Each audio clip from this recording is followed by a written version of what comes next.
Welcome to my YouTube family revenge file. Please like, share, and subscribe. My own son looked me in the eyes and smiled. "You get $15, Dad. That is all Mom wanted you to have." Everyone in the room laughed quietly while I folded the $15 bill and placed it in my pocket. They thought the will was over. They had no idea there was another page waiting to be read. When the lawyer finally turned that page, every smile disappeared. My son's face turned white. The room fell silent. And the greatest lesson about greed was only beginning. My name is Daniel. I spent 32 years building a life with my wife Victoria. We were never a perfect couple, but we stood together. Through bankruptcy, long workdays, sleepless nights, and endless sacrifices. People thought Victoria was the wealthy one because her family owned a successful investment company. What they never knew was that most of the fortune had been created after we got married. I handled operations while she handled investments. We trusted each other completely. Our son Ethan grew up surrounded by comfort. He never knew what it meant to skip meals so the electricity could stay on.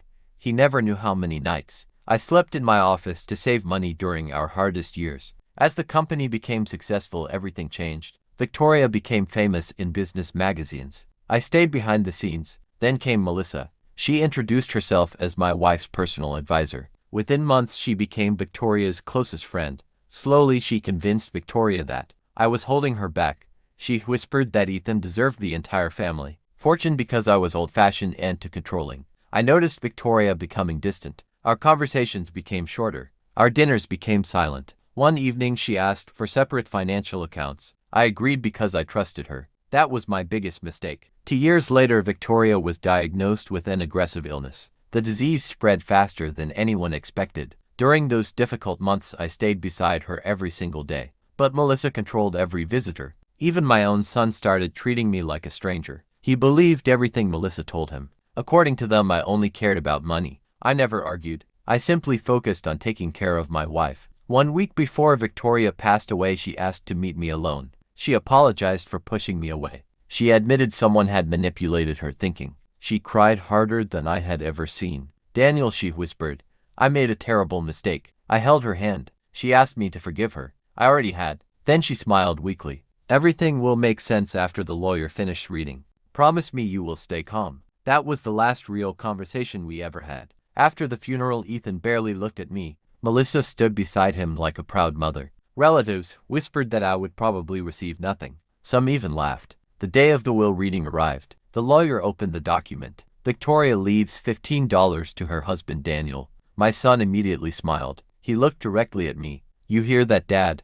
$15. Guess Mom finally realized who deserved everything." Several relatives nodded. Melissa could barely hide her excitement. The lawyer handed me the envelope containing $15. I thanked him. I folded the money carefully. Then I waited. The lawyer cleared his throat. "There is an additional section requested personally by Mrs. Victoria." The room became quiet. He turned the page. Victoria writes, "If my husband Daniel accepts these $15 without anger, complaint, or challenge, then he has fulfilled the final condition, proving his character once again. Because my husband never valued money above family, I leave him my controlling ownership of the family trust, including every voting share in our companies, and authority over the entire estate worth approximately $160 million.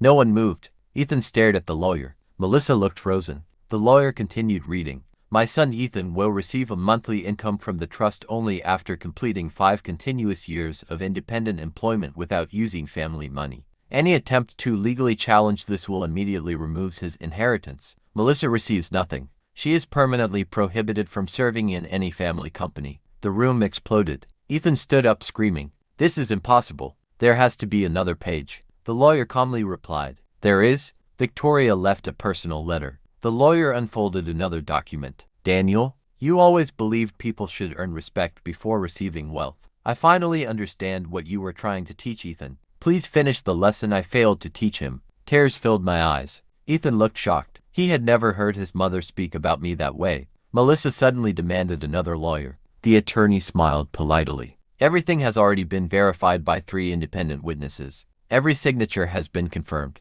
The documents cannot be challenged." Melissa walked out without saying another word. The following weeks became difficult. Newspapers covered the story. Business partners supported me because they knew the truth. Employees welcomed me back as chairman. Meanwhile, Ethan tried calling every day. I answered every call, not because of the money, Because he was still my son. At first every conversation focused on inheritance. He begged, he blamed, he accused. Then I stopped discussing money completely. Instead I asked him simple questions. Have you found work? Are you healthy? Did you eat today? Months passed. Eventually Ethan accepted an entry-level warehouse job under a different name. Nobody there knew he came from wealth. For the first time he experienced long shifts, tired feet, and difficult supervisors. One evening he came to visit. He looked different, older, humbler. He placed $15 on my kitchen table. Dad, now I understand. Those $15 were never an insult. They were a test. I smiled. No, son, they were a lesson. Money can disappear overnight. Character stays forever.